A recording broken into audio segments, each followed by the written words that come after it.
कि चलल जाई तो हम लोग का समस्या का हल नहीं करी। हाँ यार, हम कहले तो रहनी आज चला नेताजी के दुआरे हमने चलल जाए। अच्छा आज वही जो धरना देवल जाई। अच्छा, धरना भी आई। हाँ ठीक बा, चला चला चला चला। रड़ुआ समाज अध्यक्ष जी जिंदाबाद जिंदाबाद। रड़ुआ समाज अध्यक्ष जी जिंदाबाद जिंदाबाद। रड़ुआ समाज अध्यक्ष जी जिंदाबाद जिंदाबाद। अरे नेताजी प्रणाम। प्रणाम प्रणाम बाबू, बोलिए आप कौन? हम रड़ुआ समाज के अध्यक्ष हैं अच्छा, और हम लोग बहुत तकलीफ में हैं नेताजी। क्या तकलीफ है बाबू? गर्मी बीत गया, अच्छा बरसात बीत गया, हाँ भाई, बरसात तो बीत गई, लेकिन अब जाड़ा में हम लोगों को क्या होगा? जाड़ा में? हाँ अरे बच्चा, बहुत समस्या तो आपकी गंभीर लग रही है हमें। कहो तो कंबल बंटवा दें, और क्या कर सकते हैं? अंबल कंबल से कुछ नहीं होगा नेताजी। अच्छा लीजिए, मैं समस्या बता रहा हूँ, इसका हल आपको निकालना है। तो बताइए क्या समस्या है आपकी? जेकर भाईल बाबिया उतना बाजा मारी है, जेकर भाईल बाबिया उतना बाजा मारी है, भाई जाड़ा मेरा रूहवा क्या करी है।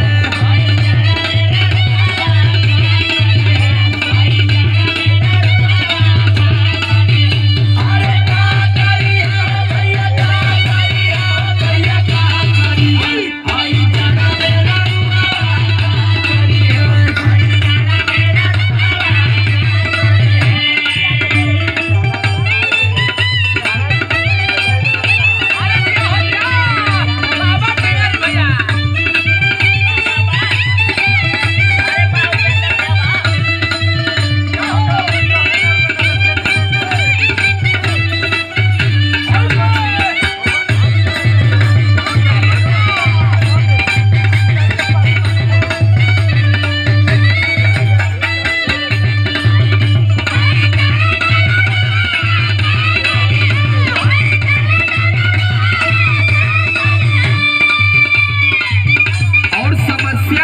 इतना ही तक ना नेताजी, और का है? मान ला जेकर बियाह हो गल है, अच्छा वो तो बड़ा खुश है, हाँ भाई, जेकर बियाह भइल तो खुशे बा। लेकिन एमे कुछ रड़ुआ ऐसनो प्रकार के हो कि बियाह भइले के बाद भी ना खुश हुए। बियाह भइला के बाद भी ना खुश हुआ? हाँ, ई काहे हो? जैसे एमे प्रकाश जी हुए, अच्छा, एडीआर जी, नहीं हमसन बहुआइल हो का? धनंजय यादव, पर्स माफिया, में टेंगारी भैया भी हुआ हमारा। उनको तो किलाट फूकने से ही टाइम नहीं है। अरे उनका किलटवा का क्या हुई? लीजिए समस्या सुनिए नेताजी। बुढ़वा के मलवाई ली है पतोहियन के करी आई,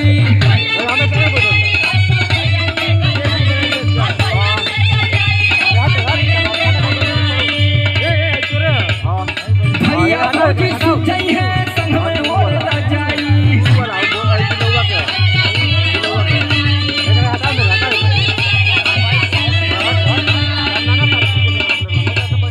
बुढ़वा के मलाली है पतोहियन के करी आई, भैया फौजी सूझ गई है संग में हो ना जाई। अब दिक्कत बहुत बड़ा है। अच्छा ये बताइए, इतनी दिक्कत है आपको, ये समस्या का समाधान सरकार के तरफ से कोई नहीं है? सबका तो सरकार सुन रही है, तो हम लोगों का क्यों नहीं? ठीक है, प्रयास करते हैं, ऐसी व्यवस्था होगी तो जरूर सुना जाएगा। अगर हम लोग की मांगे पूरी नहीं होंगी तो हम लोग आमरण अनशन करेंगे यहाँ पर। अच्छा चलिए ठीक है, बताइए। लीजिए सुनिए। बताइए।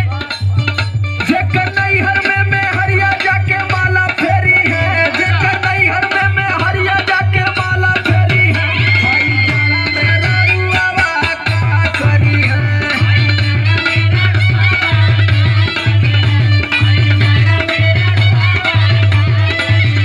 अरे क्या करी है भैया, क्या करी है भैया, क्या करी है, भाई जाड़ा मेरा रुआवा क्या करी है।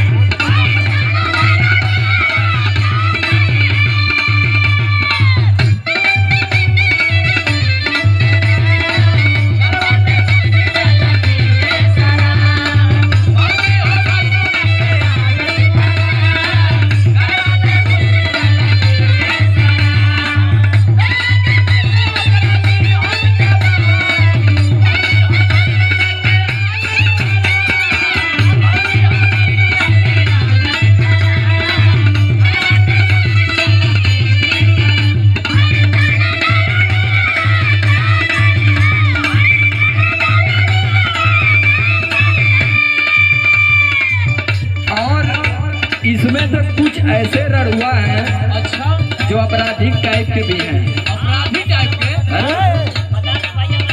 जैसे सुनील बाबा अच्छा, नानी के घर जाता है अक्सर करके, इसी में एडीआर है। अच्छा, ये है एडीआर जी। संदीप राज उपराज, आनंद कप्तान, अच्छा, धर्मदेव बख्शोद जी, हाँ,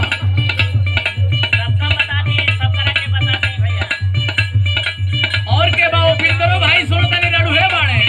हाँ हम भी देखा थी कि उपेंद्र भाई कभी सुने में आया कि शादी तय हो गया, अच्छा, लेकिन अब जबले कुछ लगन उगन लिखा न जा तबले कैसे मनबा। अच्छा, अगर सरकार सुनवाई नहीं करेगी नेताजी, अच्छा, तो क्या होगा? तो देखिए यही सब झेलना पड़ेगा।